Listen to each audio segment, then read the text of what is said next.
Good morning.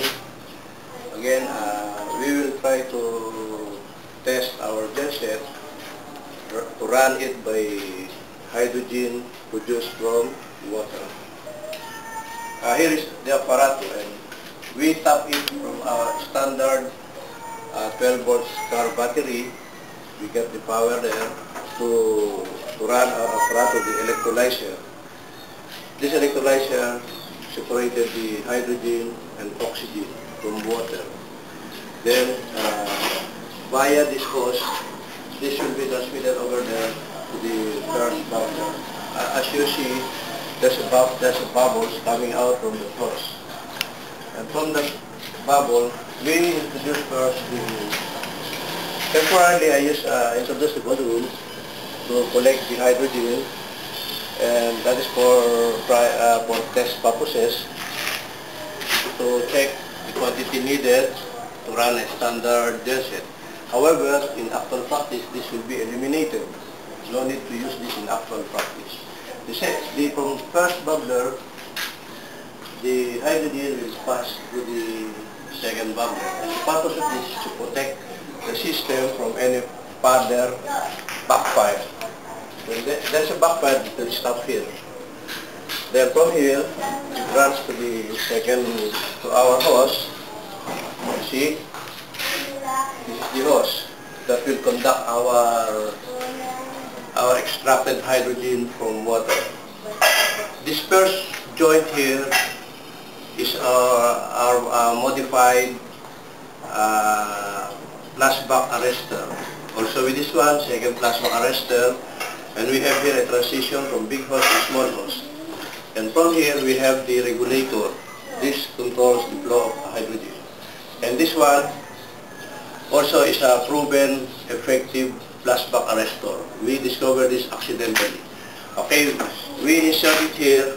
First, let me show you with this one. This is the line, the fuel line of a standard genset. Okay. I'll show you the light. Before, it is connected here in the carburetor, but now for these purposes, to make sure that there's no gasoline coming out from the engine, so we put it up, we take it out and put upward that way, so no more gasoline. And aside, to check to you that we have no gasoline here. Yes, you see, we have no gasoline. That's empty tank. Okay. So I will insert now. First, I will run this to show you that there is no gasoline. You see, I run this one. So it's not running. So I inserted here. I will insert here the hose and the mount of the carburetor.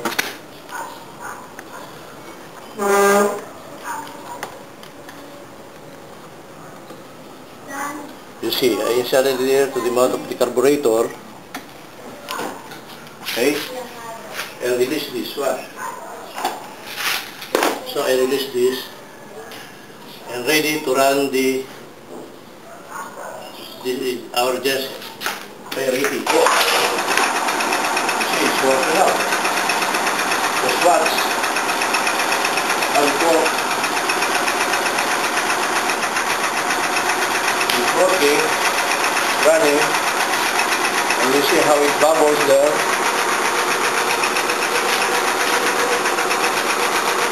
See, that's how we work now.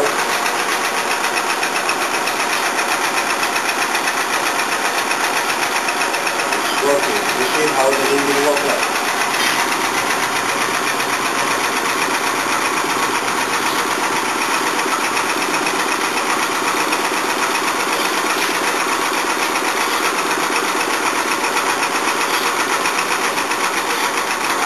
Working.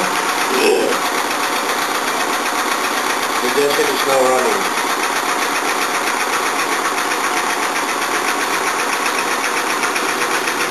You see how it's running.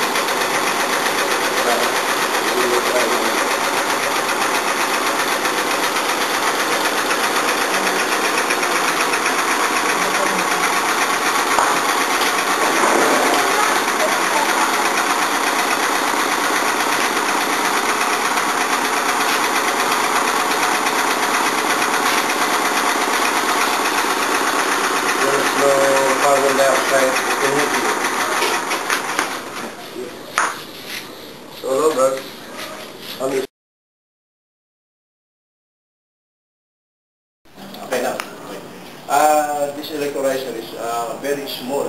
We have only a big casing, as I said. This is a big casing, but the device inside, the plates are too small. Now, in after practice, we will compute the capacity of each generator, or let's say a car, to supply that without any using these balloons and to run it continuously. This one operates in a small amount of power from a standard 12 volt car battery, as you see from my car. And this genset, this has 650 watts. You see it, product from Honda. And later, we will do a big one.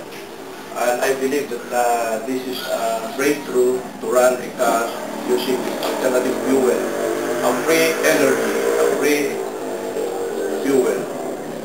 We know that water is international and it's available. I hope that everybody can avail this technology